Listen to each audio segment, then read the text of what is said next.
চারুর ঠিকানায় চারুর লাগেজটা পৌঁছে দিতে গিয়ে সূর্য ও সোনার মুখোমুখি হলো দীপা।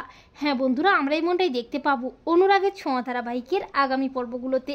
দীপা যেই রেস্টুরেন্টে কাজ করে, চারু সেই রেস্টুরেন্টে খেতে এসে ভুলবশত দীপার লাগেজটা নিয়ে চলে যায়। এরপর রেস্টুরেন্টের মালিক দীপাকে বলে রেস্টুরেন্টের স্টোর রুমে থাকতে। আর দীপা যখন কাজের শেষে যায় একটু বিশ্রাম নিতে, দীপা ফ্রেশ হওয়ার জন্য তার লাগেজটা খুলে দেখতে পায় সেই ব্যাগে তার জিনিসপত্র নেই, অন্য সব ড্রেস জিনিসপত্র আছে। দীপা বলে এটা তো অন্য কারো লাগেজ, আমার লাগেজটা কোথায় গেল? অপরদিকে চারুও একইভাবে লাগেজটা খুলে দেখতে পায় তার জিনিসপত্র নেই, অন্য সব শাড়ি ফুল। চারু চিৎকার করতে থাকে, আর চারুর চিৎকারে সূর্য এলে চারু সূর্যকে বলে এটা আমার লাগেজ নয়, এটা অন্য কারো লাগেজ। আর সূর্য দীপার শাড়ি কাপড় দীপার হাতের বানানো ফুল দেখে চমকে ওঠে। সেগুলো স্পর্শ করে সূর্য বুঝতে পারে দীপা তার আশেপাশেই আছে, এটা দীপারই লাগেজ। আর সোনা দীপার হাতের বানানো ফুল দেখে প্রচণ্ড খেপে যায়। অপরদিকে দীপা বলে আমি দেখি তো কোনো ঠিকানা পাই কিনা, তাহলে সেই ঠিকানায় এই লাগেজটা পৌঁছে দিয়ে আসবো।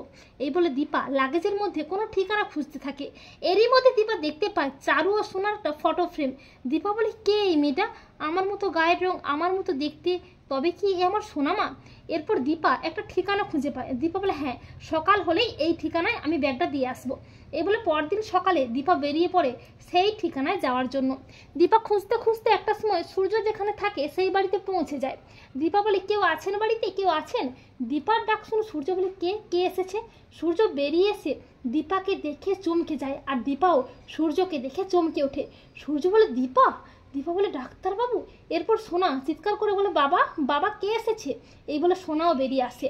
আর সোনা এত বছর পরে তার মাকে দেখে অবাক হয়ে যায়। দীপা বলে তুমি আমার সোনামা তাই না?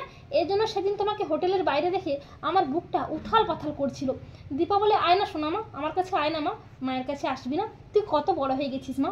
তখন সোনা উত্তেজিত হয়ে বলে তুমি চলে যাও এখান থেকে, তোমার মুখও আমি দেখতে চাই না, কেন এসেছো এখানে?